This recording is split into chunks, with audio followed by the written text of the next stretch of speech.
Hello everyone, my name is Natalia, and today I'll be discussing catheter ablation as a potential first-line treatment option for patients with atrial fibrillation. A very similar topic to my colleague. Thank you for explaining RF so beautifully because I will be building on that. So for our case, we have a 55-year-old Mrs. Diabetes who has a past medical history of hypertension, diabetes, chronic kidney, and symptomatic paroxysmal atrial fibrillation, despite the use of anti-arrhythmic drugs. She presents to your clinic today to discuss further options. Ms. Beatus has a CHA2DS2-VASc score of 3 and is maintained on Eliquis, which is appropriate anticoagulation guidelines. As for provider, it's important to have a general discussion with Ms. Beatus about the risks and benefits of her available treatment options, which may be anything from adopting a rate control strategy, possibly picking a different anti-arrhythmic drug, or even considering an ablation. But what is atrial fibrillation? Simply put, it's the uncoordinated contraction of the heart's upper chambers, which essentially results in a really bad game of catch between the atria and the ventricles, and it's the perfusion to the rest of the body that suffers. On EKG, we diagnose this with the irregularity of the RR intervals and no discernible keyways, characteristics we all know and love.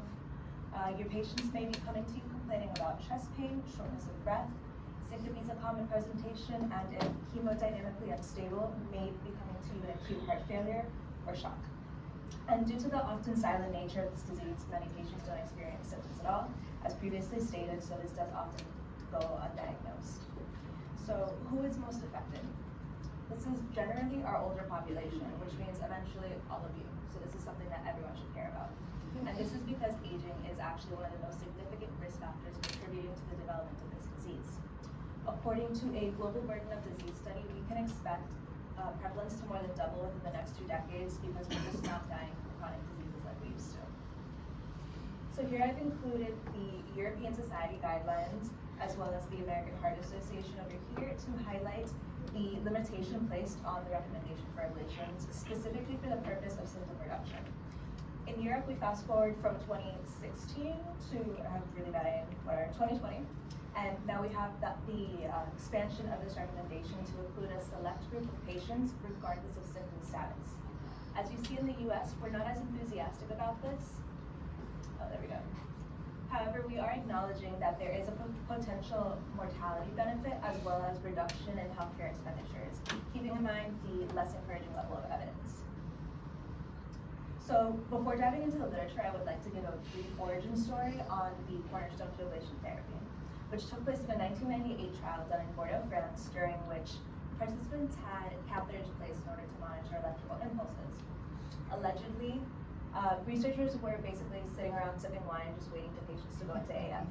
And so they went in and strategically, so the data from the study showed that a bulk of ectopic activity was actually coming from the pulmonary veins.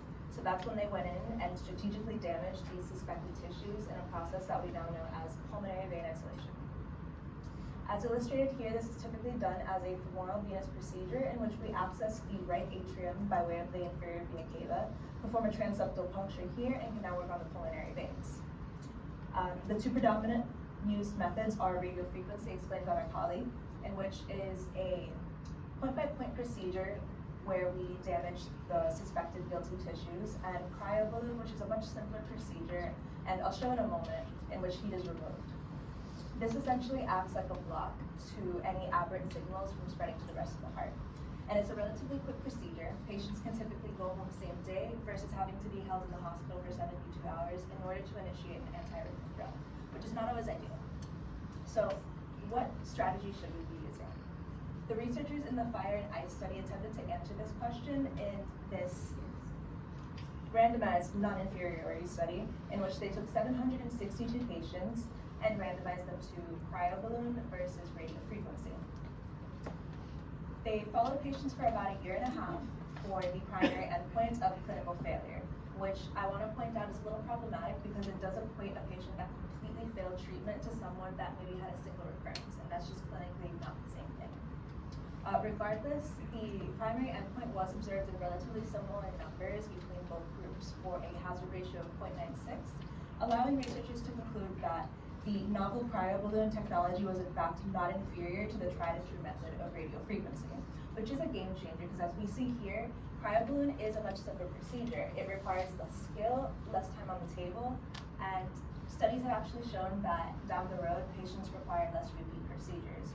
So my point being that the results here allow acceptance of cryoballoon to expand access to ablation as a treatment option. Next, we have two very important paradigm-shifting studies, the first of which is the Cabana trial, that looked at the efficacy of ablation versus drug therapy. 2 years later, we have the AF study asking a slightly broader question, that which was if early rhythm control provides better outcomes than usual care, which is defined as initial rate control with the additional rhythm control as needed if symptoms were not managed. So both studies have relatively large sample sizes and followed patients for pretty similar endpoints, those being cardiovascular complications as well as death. And here we see the results illustrated as endpoint occurrence over time, which, as previously stated in Cabana, mortality was found to have no significant difference. Whereas in AF they did find a significant improvement in cardiovascular complications. However, keeping in mind that early rhythm control was not limited to ablation alone. It did include anti-arrhythmic drugs in this group, but doesn't take away from the significance because it continues to challenge the current standard of care. Now, coming back to Cabana, they did find a very important secondary endpoint to have significant improvement, which was the recurrence age of fibrillation. So both studies did conclude that ablation was, in fact, successful, but for different reasons, though we can't say that there was a mortality benefit at this time. So the two more recent studies basically just cut to the chase by comparing cryoballoon ablation with anti-arrhythmic drugs. With slightly smaller sample sizes, and they limited their population to only patients very early on in the disease, so we're able to better take a look at this as an initial treatment. Again, they followed patients for that problematic primary endpoint of first recurrence, and here we see results illustrated as freedom from recurrence over time, which in both studies did favor ablation. So here we see that both studies did conclude that cryoballoon was in fact superior to drug therapy as initial treatment for atrial fibrillation, with AF noting a number to treat of 4. Actually, some important differences that I would like to point out in these two studies.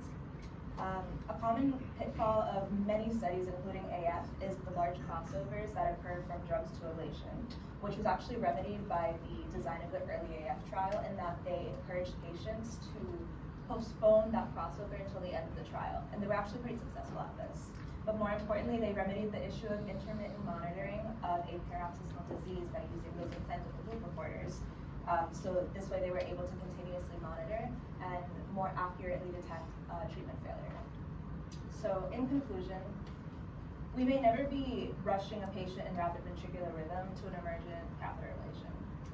However, my point is that such a patient would very much benefit from having one done soon thereafter rather than the typical practice of postponing time to ablation. We're seeing better outcomes with patients heading to the ablation table sooner, leading me to believe that time to ablation may be a worthwhile area of study in the future. Some things that I want you guys to take away from this is patients in which you may want to consider early rhythm control are those with a first-time diagnosis, those with CHF modulated by AFib, those that are still symptomatic despite rate control, as well as younger patients, especially with reversible causes. It's important to keep in mind that there are many pathways towards the development of AFib, so there is no one-size-fits-all treatment. We have to treat the whole patient, not just the disease, and thank you for coming to my talk.